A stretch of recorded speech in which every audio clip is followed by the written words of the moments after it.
Hello and welcome. I'm Dr. Adam Dorsey, a psychologist in Silicon Valley, and I am the host of Super Psyched, a podcast dedicated to supercharging your life. Each episode contains fun, high-quality interviews with experts looking at psychology from all angles.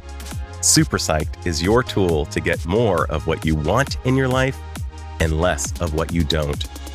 What are the 4 magic words that will increase the likelihood of getting nearly anyone's attention? Any guesses? Here they are. Once upon a time. Why are these words so magical? And to answer this question with a question, isn't it incredible that a storyteller can capture a listener's attention and then, simply with words, cause the listener to enter a world and see vivid images? Storytelling, simply put, is dreamlike. George Lucas understood this when he wrote Star Wars. Steve Jobs understood this when he wrote his brilliant keynote addresses for Apple. And today's guest, Joel Ben Izzy, understands this as a storyteller, as an author, and as a coach. Joel is the real deal, and his life has been full of twists and turns that must have shaped his storytelling, and we will touch on this. He even created his own major of storytelling as a Stanford undergrad, and then he traveled broadly to learn powerful stories from great storytellers all over the world. Storytelling has far-reaching psychological implications and can help people harness deep and important narratives. And a wonderful fact is this: stories can be healing both to the listener and the teller of stories.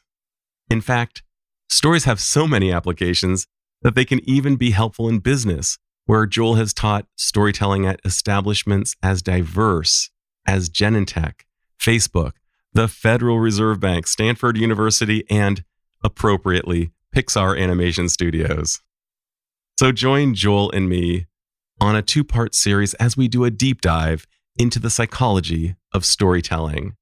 Joel Ben Izzy, welcome to the first episode of 2 on this special edition of Super Psyched. Thank you, and I am super psyched to be here. I'm so happy about this.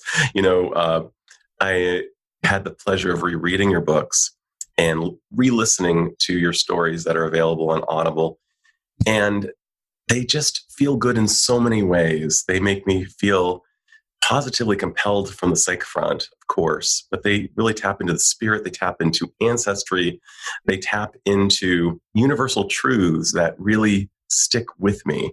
I know I'm not alone in my assessment of this. My children feel the same way, my wife feels the same way.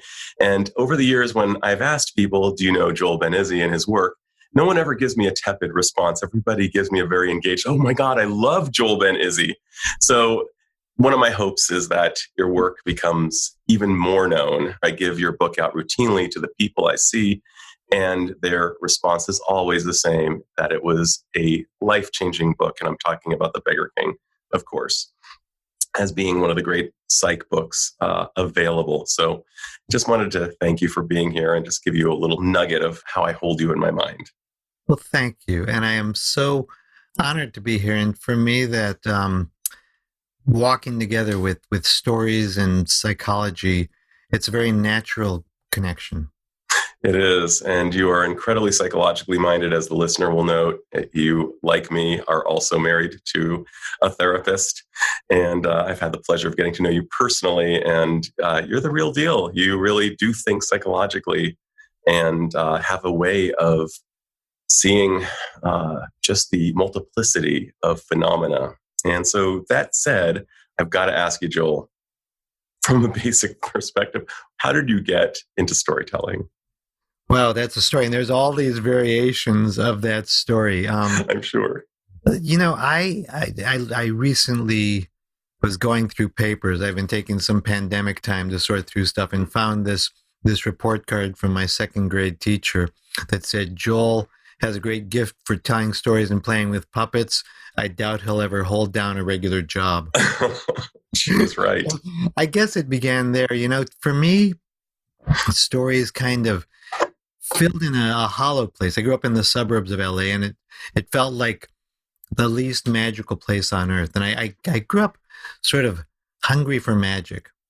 And I remember my my mother had said, "Oh yeah, my father, your grandpa Izzy, he used to tell about Chelm."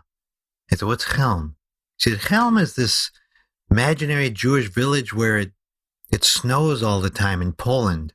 It was filled with fools, but I did foolish things." I said, "Like what?" And she said, "No, I don't really remember exactly, but it was very funny. You would have liked it."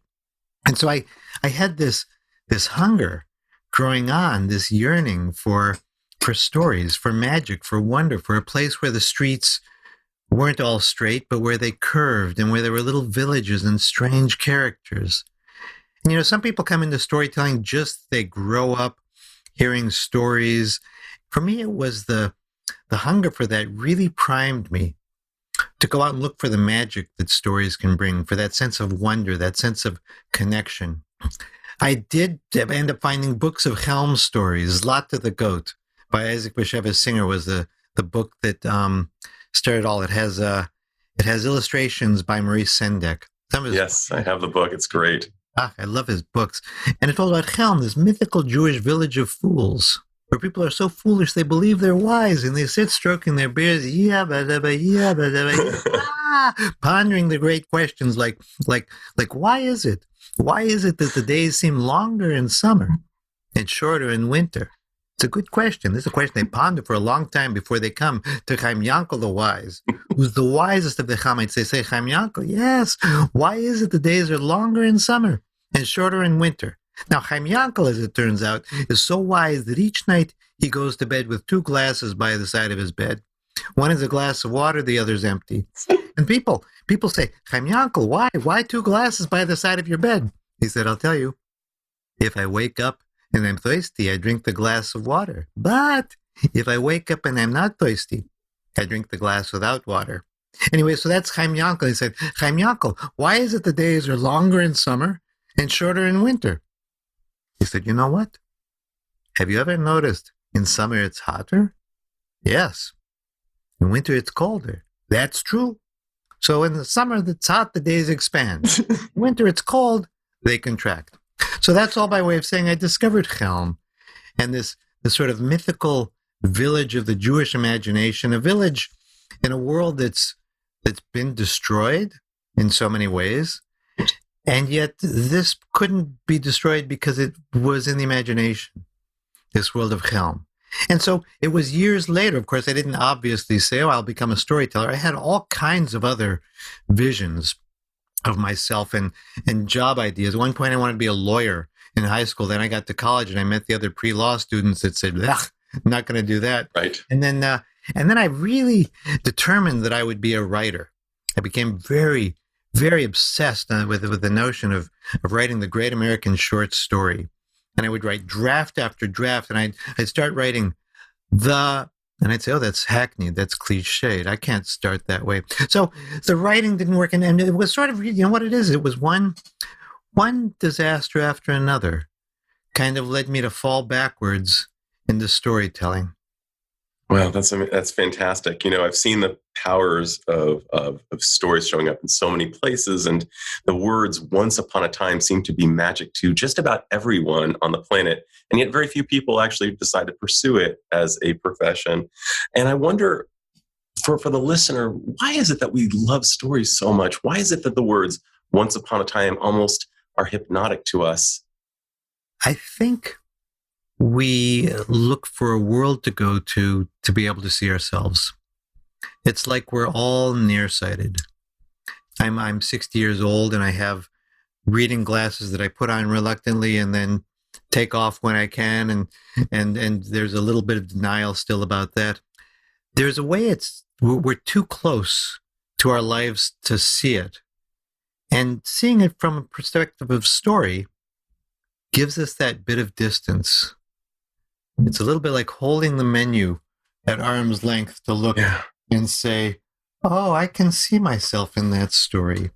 And it also feels safe. We feel held. There's that sense that somebody is holding something and they're going to share it with you. That wisdom. So within the words "once upon a time," or whatever opening you happen to use, we can relax. We're feeling held. And we're hearing from someone who's been there before, someone who's gone on this journey before, because we're, let's face it, we're all in the midst of a journey at any time in our life. And at the moment, that journey seems more baffling and confusing for all of us in many ways. We're in the midst of this pandemic, and being inside a story is very, very difficult. So when you hear somebody say, once upon a time, or more likely, about 15 years ago, the word about is kind of our modern grown-up version of once upon a time. Once upon a time cues somebody to say there's a children's story coming. But when we say about, like, I'll just give you some example. About 5 years ago, I was in Ireland at a little festival in the southernmost tip of Ireland, a little tiny island. In the southern part of the island, there's a little festival. And there's a little barn there called Louis Negrania. All right, so without going into the story, when you hear the word about, I'm taken in. I'm taken in immediately. And the words following, I saw everything you described. Yeah. I guess it's like the Wayback Machine. The Wayback Machine. Remember Sherman and Peabody? I do. Let's go in the Wayback Machine. There's Absolutely. That helps pull us back, and we get that perspective. I'm thinking about Jung and the collective unconscious. And for those who are not familiar with it, one of the things that psychoanalyst Carl Jung used to describe was that somehow genetically passed down to all of us were symbols and stories. And as you describe the idea of we look for a world to go into to see ourselves, it's almost like we've been there before. When we see Luke Skywalker looking at two suns thinking, I got to get off this planet. I've got to embark on my journey. We all feel it, that music, that vision of a young person thinking, I need to get out there. It's relatable, first of all, but then you talk about being held and contained and safe while we're living, that we, in a way that we don't get to when we're out in real time. But when we're in that liminal time, we know we're safe, no matter what comes our way, even if it's something really scary. And we might even delight in being scared and be titillated. And we might be laughing like crazy because of something ironic or funny that transpires. But there's this tapping into something that's deeply existent within us and simultaneously the knowledge that we're safe. It's living amongst a paradox so that it's real and it's not real. Yes. You're there and you're not there. Oh, perfect. And this is, and there's so many stories just below the surface. As you were talking, I remember my wife and I broke into Jung's house. And I just said that to see the response in your face. Yep. Can't see it, but it's great. Just wow. I was performing in Zurich. And I thought, and then there's the Jung Institute, and I thought, oh, Jung lived just on the other side of this lake. So I said to Holly, I said, let's go. And we figured we'd go to the town, Bollingen. We take the train down to Bollingen, we walk around, we come out of the train station, and we think, all right, where do we go? And it's not like Jung's house has a sign to it. Right. For them, it was just like he was this kind of weird guy who was here on the lake. So we walked around, and as a traveler and storyteller, I'll talk to anybody, and I'll speak languages I don't understand. It opens a lot of doors and gets a lot of laughs. Totally. Yes. I would say in my pretend German, I don't speak German, but it's pretend German. Bitte, wo ist der Haus bist Carl Jung? Which sounds like it could be German. And then finally somebody said, I speak little English. Well, who you look for? I said, Carl Jung's house. And he brought me into this little pub and gathered around. He said, anybody know Carl Jung? He said, he brought out a phone book. He said, look. No, nobody named Jung lived. So as we're wandering around, somebody saw us and said, are you looking for Jung's house? We said, yeah. He said, nobody here knows Jung but me. I remember when he was here.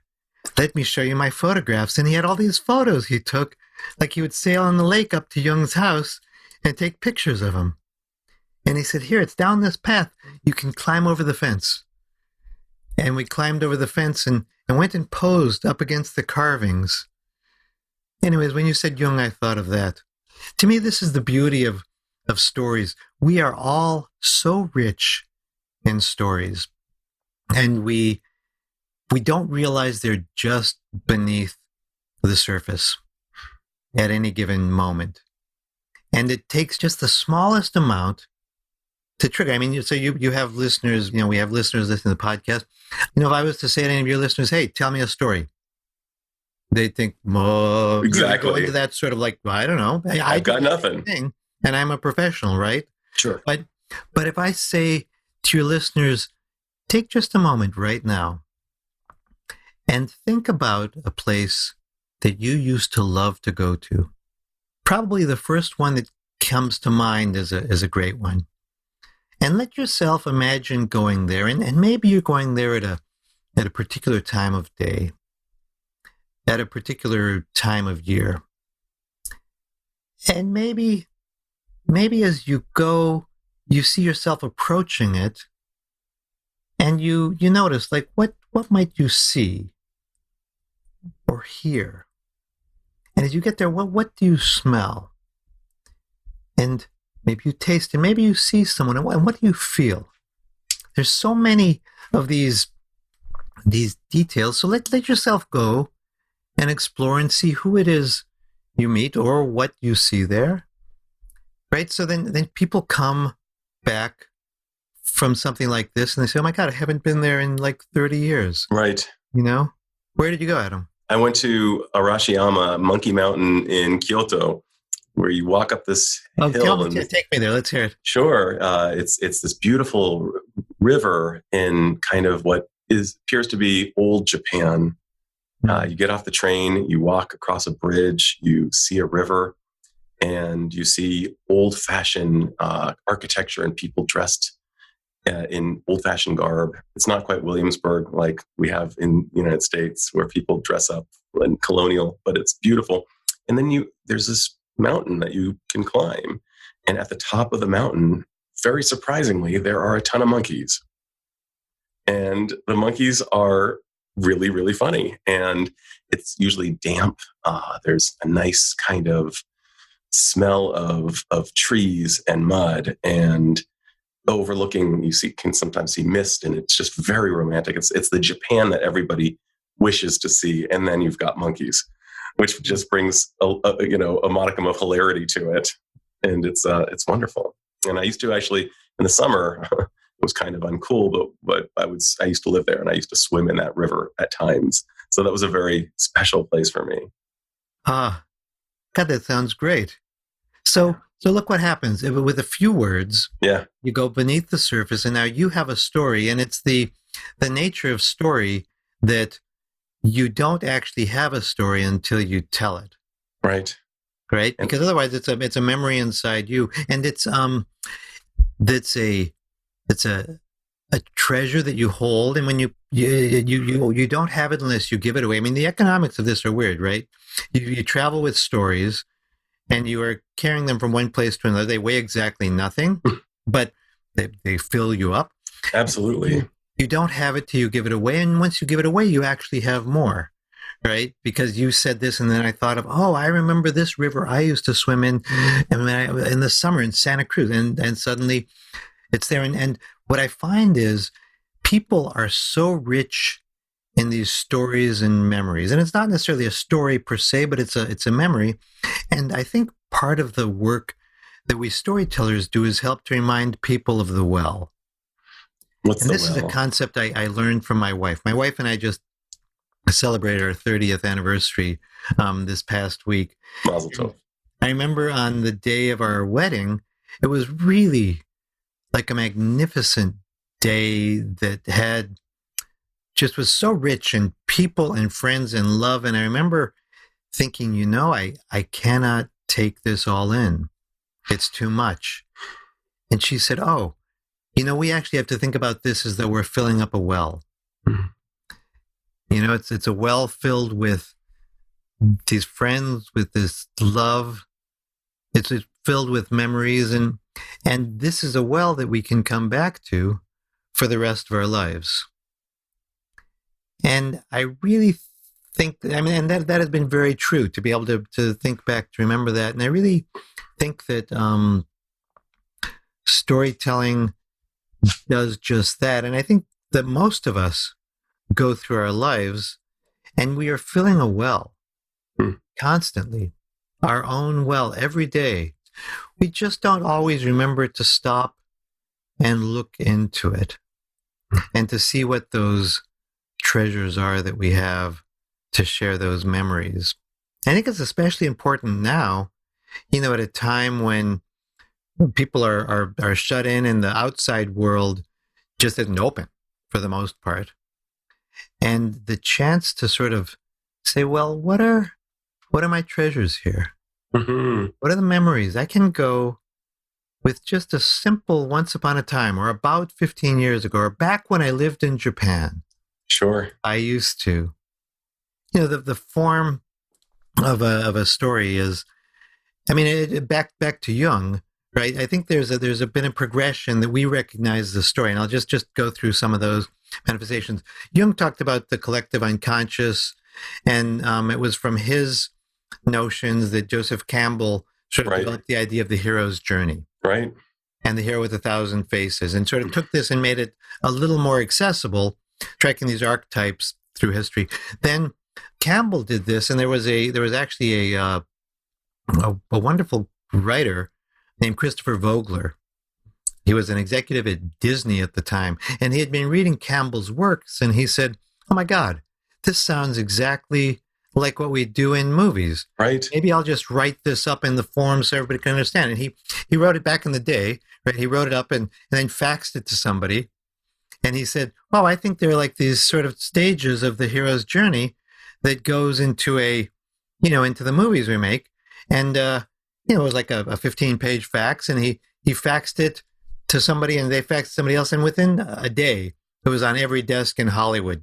And they'd said, yeah, there's this kind of pattern we recognize as the hero's journey, right? There's the everyday world, right? That's your once upon a time. Sure. And then the call to adventure, something happens. You talked about Star Wars, help me, Obi-Wan Kenobi. You're my only hope. Mm. And then usually refusal of the call. Usually the hero will say, well, you know what? No, this really, I'm not going to. Not my thing. And then there's the meeting of the mentor. There's Obi-Wan Kenobi. There's crossing the threshold. And he wrote a wonderful book called The Writer's Journey that talks about how these play out. And it goes through these stages. But from a storytelling perspective, we can think of it as there's stages we recognize that make up a story. That would be once upon a time, every day, and then one day, because of that. Sure. Lots of because finally, of that. And ever since then. And ever since then. Those are kind of the turning points we recognize as a story. So when you're in Japan, you said, I used to go there and once upon a time, or, back when I was in Japan, every day I would do this and this. And if you got to the and then one day moment, then it would launch us into a story. But to me, these are the most magical words in a story. And then one day. And I think part of the magic is because stories are about change. This is where stories and psychology, I think, join together. Mm-hmm. Because stories are about change. And right. How we change. Transformation. And there's an establishing of the everyday world that we need to know before we get to the change. Right? You can't get to a change without somehow knowing what you're changing from. Sure. And then how do we navigate that change? And then something comes and we somehow end up in a place that, like they say in Ireland, the same, only different. Which I always loved. But what happens is we come full circle because the story will go back circle. And whereas on one hand it looks the same, on the other hand, it's different. Right? So Dorothy and the Wizard of Oz. Sure. Right? That's in Christopher Vogler's book, The Writer's Journey. He uses the Wizard of Oz to illustrate perfect all the progression. points, and then also shows them in Star Wars and the Titanic and in Pulp Fiction. I mean, you can see it in almost any movie The same hero's journey. So Dorothy ends up back in Kansas, which on one hand is the same, But and on she's the other changed. hand, it's completely different because she's changed. So stories are what guide us on that change.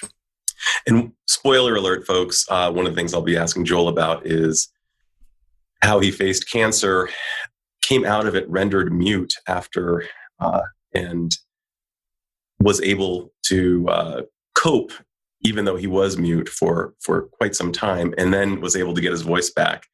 So he did re-enter Kansas, and it was different when he re-entered it. But we'll save that one for later. But in the meantime, I must ask this. One of the things that we know about trauma is that when we go through a trauma, it's as if we are sitting in a chair that has supported us maybe 100 times, and the 101st time we sit on the chair, it breaks and we get badly, badly injured, and we lose trust in a structure, both physically and psychologically, that used to support us. And in the healing of trauma, one of the ways that we can look at it is that we put those pieces back together and create a new chair, perhaps a stronger chair, certainly a different chair than it was before, like kintsugi in Japan, how they put gold in between broken parts of ceramic and make it more beautiful, but really emphasize the break. But as I think about storytelling, it seems like one of the perfect venues for attending to trauma. And I wonder what your thoughts are about the psychological impact of creating a coherent, perhaps even a cohesive story for things that might have been previously misunderstood or fragmented. What are the psychological powers of storytelling? That's a great question. Let's back up just a bit and define what story is. I'm all ears. Maybe we should do that, right? There's lots of definitions for it. I'll tell you the one I like to use, which is a story is a problem recounted in a way that makes us curious and makes us care and causes us to somehow move. So another way to say it, it's a problem recounted in a way that reaches us in the head, in the heart, and in the gut, or some combination of those three. And it's interesting that you cite those three, by the way, because those three are the three locations in our body that have the most neurons present. That's where us storytellers live. Head, beautiful. heart, gut. But key in that word is problem, right? Without a problem, we don't have a story. And you must know the Bloom-Zeigarnik. Oh, Zeigarnik effect. Sure. Yes, the Zeigarnik effect. So Bloom-Zeigarnik was a contemporary of Freud in Vienna, and less well known, probably because she was a woman. And it's said that one day she was in this cafe in Vienna. You know, these Viennese cafes, very fancy, elegant. And she's waiting to place her order. And the waiter goes around, takes everybody's orders, but doesn't write a thing down. And then comes back in a few minutes later and said, here's your Café mit Schlag. You had the Linzertot. This is Café mit Schlag, skinny, foam only. And then comes to Bluma and says, may I take your order? And Bluma says, wow, you just brought everybody at that table their order, but you didn't write anything down. How did you remember? He said, that's my job.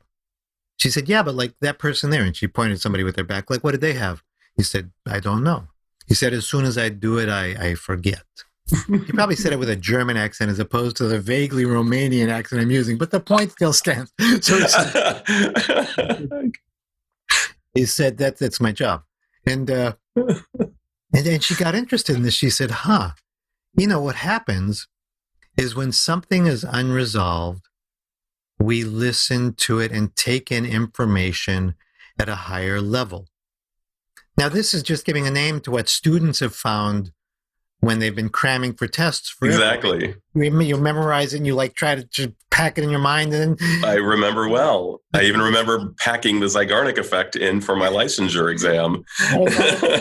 Very ironic. So she said, but there's something that happens when you hear something unresolved, like do, re, mi, fa, sol, la, ti, do. But if you just hear do, re, mi, fa, sol, la, ti, it engages you in a particular way, or it's almost aggravating in a way. It's like it's evocative. It's, please, you've got to finish this. I can't just sit here without this being resolved. In fact, try this as an exercise. Your audience can try it too. I invite all you out there in podcasting land.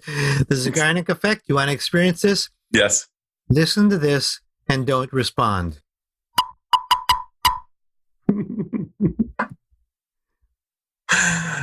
Exactly. And that opens up something in it until we hear. And so what happens is the Zeigarnik effect is key in stories and storytelling, because once we've had that once upon a time, every day, about 15 years ago, back when I lived in Japan, right? Once we have that, every day, this is the norm, then one day induces the Zeigarnik effect. Something doesn't fit, and we want to resolve it. There's an incongruity of some kind. There you go. And we're trying to say, all right, how does this fit together? I don't see, how does my mind put it together? On one hand, it's agonizing because we want to know, right? Definitely. And on the other hand, we enjoy. And what it does is it develops with a relationship, because if someone is telling us the story. So it's not just the story, it's the person, it's the connection. Because I think existentially, we can feel alone. Definitely. And stories help us feel connected. Ooh, what a great rationale for the existence of stories. So let me get back to your question now that I've sort of given, Yeah, and the question originally was, how can it help us with psychological healing? Right, and trauma. So in that sense, trauma, as you describe it, is, and then one day. Right. And then one day it happened, and it was bad. And the question is, how do stories help us heal from trauma? And I think there is something about being able to relive it, for one, without being destroyed, that can be healing. Mm-hmm. That sense of being able to tell it and say, I am telling it because I'm somehow mastering this experience. I'm controlling it. So you're taking ownership of your story, even to recount the trauma in and of itself. Now, of course, to recount the trauma can be re-traumatizing. Right. But to be able to go from there and be able to make something of it. And that is where we get to the meaning of the stories. I mean, I think we are meaning-making animals. And we like to figure out, what does this mean? What can I learn from this? How can I change? And if we can connect the trauma, the suffering that we've been through, and we all go through, because this is just inherent in life, and the trauma that we get passed down from generation to generation, because that's part of life too, if we can make that meaning, that redemption, and we say, this was hard, but it wasn't for nothing, then that gives life meaning. Right. And that's where we get to in that story structure, that story spine. And ever since then, we have known, we've learned, and that's why.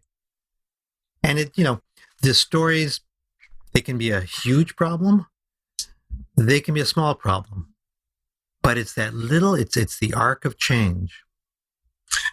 And possibly, ever since then, I have become stronger and better adapted to X, Y, or Z. Yeah. That's the hope. I think that's what you therapists do. That is certainly, that is one of our aims. Yeah. To help people. And this is, again, just back to the movies. So many times we'll see someone fail a test at the beginning of a movie and succeed at the end. Right. So I'm going to pivot in a big way. That's just wonderful stuff, first off. And the pivot is this. I know you do a lot of corporate work, and I also know that one of the all-time great storytellers was none other than our local Steve Jobs. He could get up, tell a story about the new product, the problem it solved, and it was compelling. And I wonder, at people's jobs, what professions might be aided through storytelling? Wow, well, that's a good question, and he was amazing. Amazing. I'll tell you the sorts of things I've worked with. Sure. I tend to see sort of both corporate and for nonprofit too. I do a lot of work with nonprofits and organizations. You might put those types of stories into three categories. There's origin, impact, and vision. Steve Jobs was particularly strong in creating vision stories. Right? Oh, I see. So these are three basic types of stories: origin, impact, and vision. Got it. That's right. And he handled the vision stories. He handled the vision stories. And I remember him making a speech and saying, so we're introducing 3 new products today. It is a phone, it's an iPod, Right. and it's a computer. And we finally realized this was one, and this was the introduction of the iPhone. It was amazing. And as he said, you make people need things they didn't know they wanted. Yep. So, but those different types of stories, you can sort of see them as a set. And like the way that I started this was I got called by Hewlett Packard back when it was Hewlett Packard, and it was a much sort of more robust. It was an incredible company. Separated. And they called and said, you know, we have all these consultants that are going and trying to make presentations, but when they do, they end up speaking this kind of engineering language and nobody quite knows what they say. Right. And you sort of help us look at their stories and help them communicate and find their own collection of stories. And this was great because they were people from all over the world and had these rich stories they just weren't using. They weren't going to their well. So with them, I said, well, let's understand what Hewlett Packard was about. And this was the time when Bill and Dave were both still alive. Mm-hmm. And we started to look at the story and say, well, let's see, what do we got? Bill and Dave were friends at Stanford. And the scene is almost described of it's the end of the quarter. And their professor, Terman, is saying, now, I am telling you all that in the next few weeks, you'll be getting job offers from the top engineering firms in places like New York, Philadelphia, and Baltimore. But I'm telling you that the future of engineering is right here in California. That seemed ridiculous at the time. What's more, he said, the future of engineering is going to be a 3-way partnership. It's like a stool with 3 legs. One is education, one is business, one is government. They all have to work together. Cooperation will be as important as competition. Like bell rang, class left out, except for Bill and Dave, and they said, hey, we like this. We want to do something. What should we do? And he said, you know what? Go invent something. They said, can we have a lab here on campus? They said, no, campus is crowded. Why don't you go up to Palo Alto? Like, find a place to rent. It's cheap there in Palo Alto, right? Back in those days. And they got a garage and they started building things. And the first thing they built actually was a kind of a toilet plunging mechanism. It didn't work very well, and it was just a fail. And then they invented something that did work, which everybody hated, which was a foul line detector for a bowling alley in Palo Alto. Right? It was a little beam of light, and it would see if anybody like crossed that line when got you. Buzz. Who wants that when you're bowling? So it failed. Right? So they went back and tried more things and eventually came up with the oscilloscope. Disney purchased the oscilloscope for use in Fantasia, and suddenly they had a business, and they said, my God, look at this. This is amazing. We got a business. We call it Bill and Dave Electric. Or how about Dave and Bill's Electric? You know what? Let's call it Packard Hewlett. Or how about Hewlett Packard? And say, I know, you know what? The partnership, the friendship matters much more than the name. Let's flip a coin. It's that important. And they flipped a coin, and ostensibly Hewlett won the coin toss. But in fact, we all did. And they say Silicon Valley, as we know it, was born of a hyphen. Wow. So from an origin story like that, that's an origin story. You see all the values of Silicon Valley. You can see this thinking outside the box, right? Go off the campus, find a garage. You can see fail early and learn from your failures, right?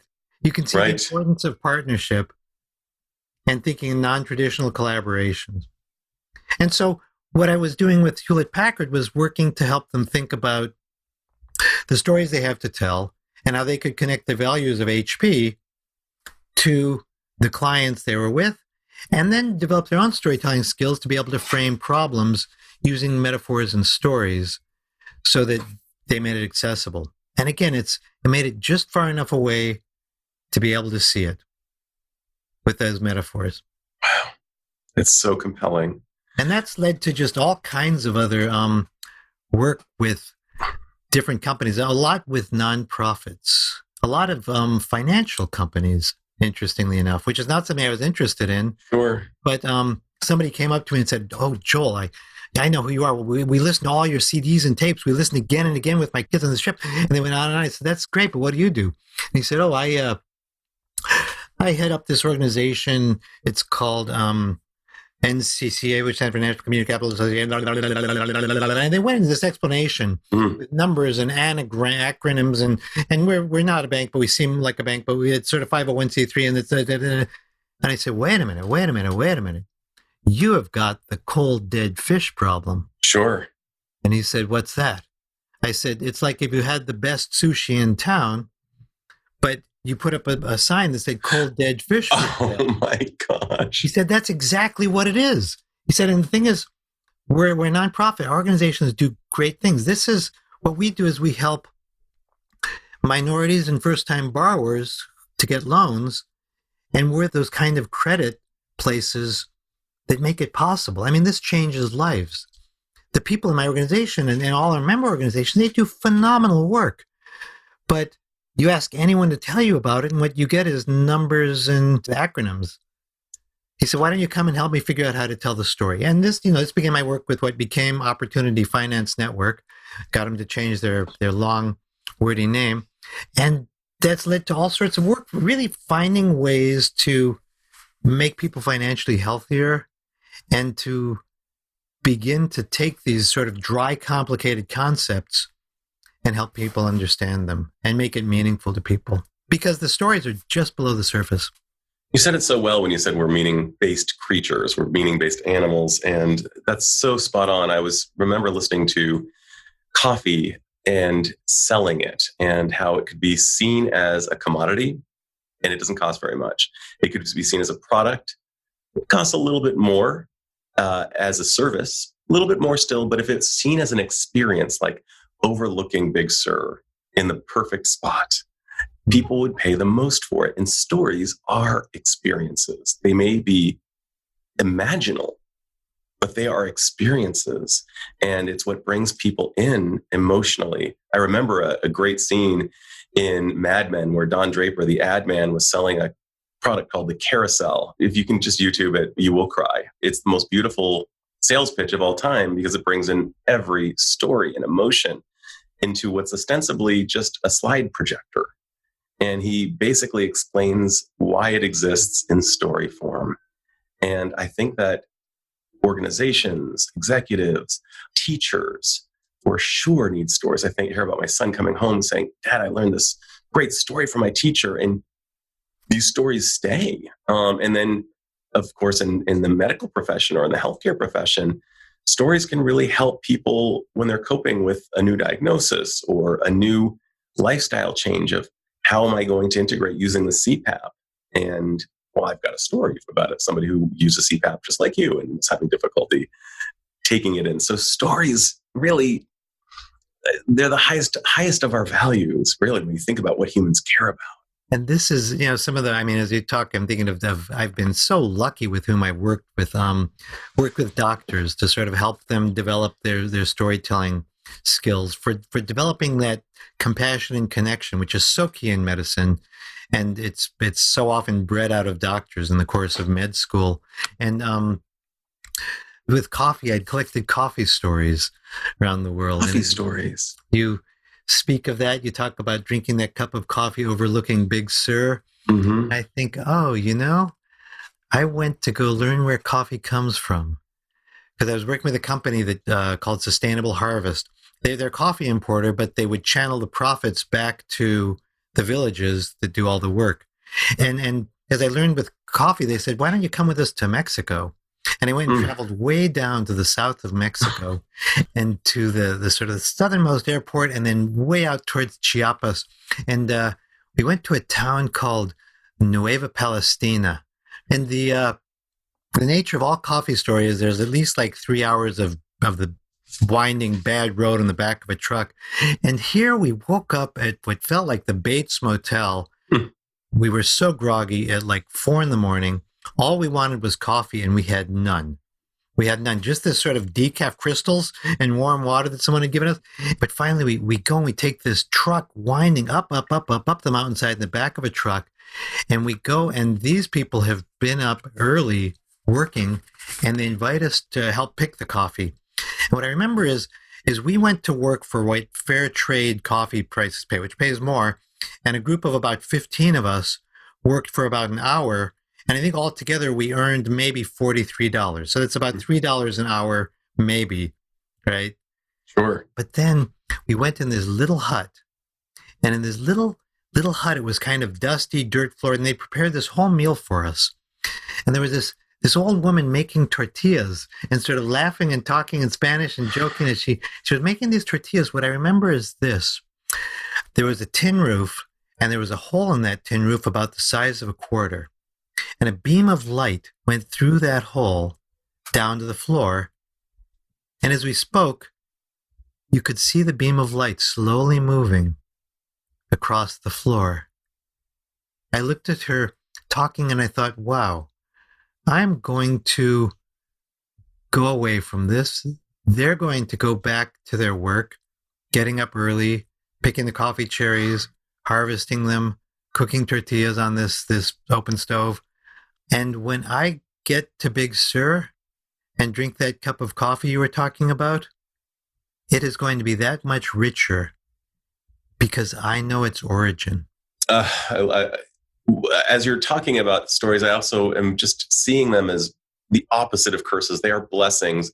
They are things that people can carry with them during these cold days, during difficult times, and perhaps even during joyous times to make them even more joyous. These stories can really act as magnifying glasses for meaning. And there are just so many places where stories belong and how we need stories.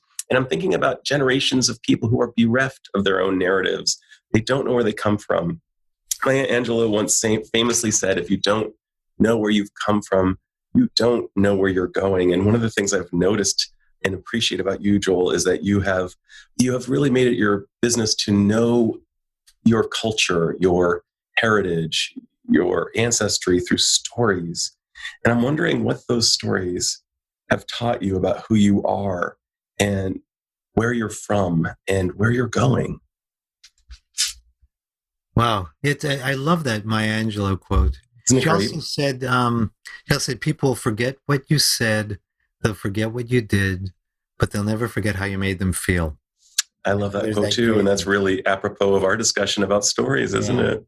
I think that some of what I'm sharing here now is this need to make meaning. Certainly my Jewish culture, which the stories for me were a way back to connect with my Jewish culture, which I'd left when I was young or rebelled against because I had really a terrible Jewish education when I was a kid. But it wasn't all bad. I probably brought something to that as well. But it's there's a way that it teaches one to make meaning from difficulty, from what's painful. Jews have become pretty good at that. So I think that it's taught me to laugh. That has been certainly key for me. And it's taught me to take ideas and turn them over. Yeah. And here you are in this evolution, having a less than auspicious beginning with your Jewish education and a stepping away from and a return to with a great deal of energy, a great deal of zeal, and knowledge, and spelunking into caves, learning about Jewish culture and who you are and where you're from. How has it informed who you are today as a Jewish man? I think it's given me the sense that I have a path, and that if I can hold on to these decent values, to try to be a mensch, which is really the most hoped for Jewish value, right. To be a decent, good person in the world. Not a celebrity, just to be a mensch. That will lead to a good ending. Will lead to good friendships, will lead to health. In Jewish tradition, there's the notion of tikkun olam, which is repairing the world. And the world is so in need of repair. And I think that, every one of us finds the way we can do that. I think for me, the stories, I suppose they're what stories have often been. It's about how can I heal? What can I do? Because I won't say that I've certainly people have had much more difficult lives than me, but my background, my childhood was not easy. I had, inherited trauma from generations coming to me, and a lot of illness and no money and just a lot of it was not an easy childhood. But maybe the stories that I tell help me think, there's a way that I can make life richer and better for others, and that I have gifts to give. And I can aspire to be a mensch, and that will be my path and a connection to my past as well. Yeah. Oh, wonderful. Joel Ben Izzy, thank you so much for sharing your treasures with us. I have enjoyed talking to you. It's been pure joy. And thank you so much for having me. I hope that for you and the folks out there listening to the podcast, this helps you find and share your own stories. I think that we will have been successful in doing that, Joel. Thanks. Thank you for listening. And please note, the conclusion of this episode will air next week. I realize this is a cliffhanger, but hey, that's what storytelling is all about. Make sure you come back to hear the rest of what this master storyteller, Joel Ben Izzy, has to say. This is Dr. Adam Dorsey thanking you for listening to Super Psyched. If you know anyone who might like it or who might benefit from listening, share it. And if you like the episode, please hit subscribe